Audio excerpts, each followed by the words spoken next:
j'espère que vous allez bien. On se retrouve aujourd'hui dans une nouvelle vidéo présentation de l'outil The Works de We Are Memory Keepers. Donc là, cette fois-ci, nous allons réaliser des onglets.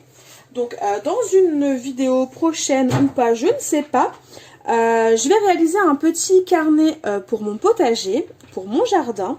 Du coup, j'avais besoin de deux petits onglets.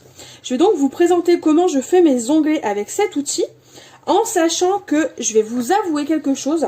Je n'ai pas forcément compris l'utilisation au niveau de la notice. Elle n'est pas très claire et c'est la seule notice pour laquelle ce n'est pas clair. Mais ce n'est pas grave, je vais vous présenter comment moi je fais et vraiment que ça fonctionne, que même si on ne suit pas l'exactitude des énoncés qui sont donnés dans la notice, on arrive à faire quand même des onglets super sympas. Donc pour ça, on va avoir besoin de cette partie-là. Donc normalement, on a aussi cette partie-là, mais là, je n'ai pas forcément compris. Bref, ce n'est pas grave. Mais en gros, là, on va avoir besoin de cette partie-là pour réaliser des onglets. Donc sachez déjà que quand vous faites un onglet, vous prenez votre papier, le tout premier que vous faites, et vous allez venir le caler sur la butée qui se trouve juste ici. Donc là, c'est ce que je vais faire, et je punch. Et donc là, ça va tout simplement nous arrondir notre angle, mais ce n'est pas grave, c'est ce qu'il faut faire de toute façon. Et ensuite ici, alors est-ce qu'on les voit bien? On a S, M et L. Alors est-ce qu'on va les voir?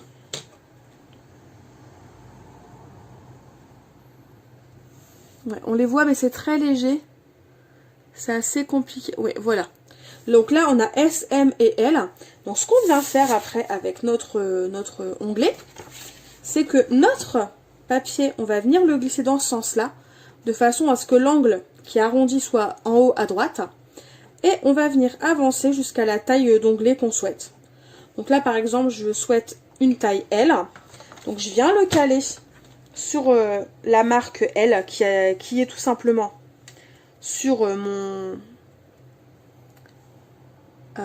outil, pardon, et je viens puncher. Et comme vous pouvez le voir, on a un onglet qui commence à apparaître. Une fois que vous avez fait cette marque-là et que c'est punché, il ne vous reste plus qu'à prendre votre massicot. Donc moi, c'est ce que je fais. Là, je le mets dans l'autre sens, mais parce que c'est plus simple pour moi vous montrer. Je viens le caler au niveau du trou qui est juste ici. Et je viens découper tout l'excédent qui est juste à droite. Voilà. Et comme vous pouvez le voir, nous avons notre onglet, notre intercalaire qui est tout simplement terminé. Et donc, la petite astuce que je vous propose quand vous faites des intercalaires et que vraiment la notice n'est pas forcément très claire, c'est tout simplement de venir faire... Alors là, j'ai mis mon deuxième papier en dessous, tout simplement, comme vous pouvez le voir. Ce que je viens faire, c'est que je viens faire un trait au niveau de la fin de mon premier onglet. Alors, voilà. Donc là, je viens faire un trait. Ici, du coup, je vais venir le prolonger. Donc prenez un crayon de bois parce que ça va se voir, donc il faudra l'effacer juste après. Hop. Donc le premier intercalaire, on peut donc le mettre de côté. On ne s'en occupe plus pour l'instant. On va reprendre notre perforatrice qui est juste ici. Et donc ce que je fais pour combler la notice qui n'est pas très claire, c'est que le trait qui est juste là, je vais venir le caler le long de la bordure en fait, de mon papier. Enfin pas de mon papier, mais ici vous savez il y a la bordure dont je vous ai déjà parlé. Ici. Donc en fait ce que je vais venir faire tout simplement, c'est que je vais venir le caler sur la butée. Une fois que c'est bien mis, je punch. Et donc là, on a bien notre onglet qui démarre là où il y a notre trait. Je fais la même chose que tout à l'heure, du coup. Je retourne mon angle, je le remets sur L parce que c'est la taille que j'ai décidé d'utiliser. Je punch et du coup, ensuite, il ne me reste plus qu'à couper ce qu'il y a avant et ce qu'il y a après.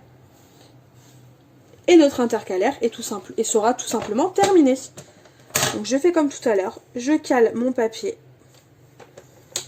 Je viens couper. Voilà. Donc là, on a la partie basse qui est partie. Hein.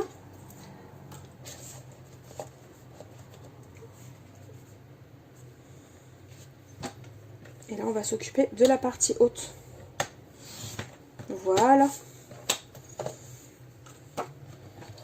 Et notre deuxième intercalaire est tout simplement terminé. Il ne nous reste plus qu'à gommer la petite marque de crayon de bois.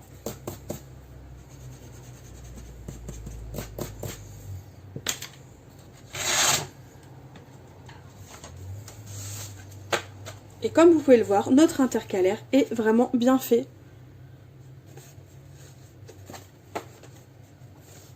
Et voilà le rendu final. Et vous faites ça tout simplement ainsi de suite jusqu'à la fin de vos intercalaires. Et imaginons, il y avait un papier, je vais prendre une chute, qui viendrait se mettre à la fin.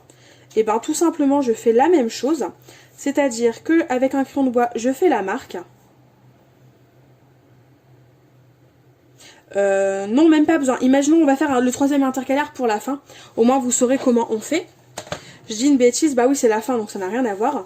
Je prends mon papier. Donc, mon intercalaire est censé être comme ça. Donc là, il y a le premier, le deuxième, le troisième. Donc le troisième, ou peu importe hein, le combientième il est, mais c'est le dernier. Ce qu'on vient faire, c'est qu'on vient tourner notre papier de façon à avoir le dos. On le cale sur notre butée. On vient puncher de façon à ce que notre angle soit tout simplement arrondi.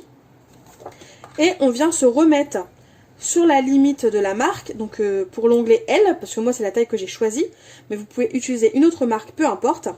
Et on vient puncher. Et donc après, il ne nous reste plus qu'à enlever ce qu'il y a avant.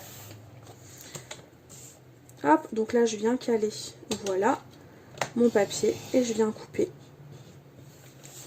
tout ce qu'il y a avant. Hop, et voilà, notre dernier onglet, intercalaire, est tout simplement terminé. Et du coup, je vais vous montrer le rendu final avec trois onglets. Voilà ce que l'on obtient.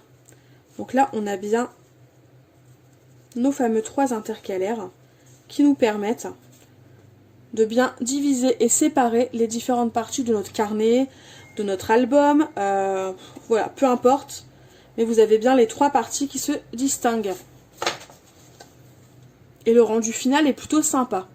Bon, après là, c'est vraiment des papiers forts à motifs que j'ai utilisés, donc forcément, on voit un petit peu moins bien ce que ça donne, mais voilà ce que ça peut donner. Enfin, moi, le rendu est vraiment super sympa et j'aime bien.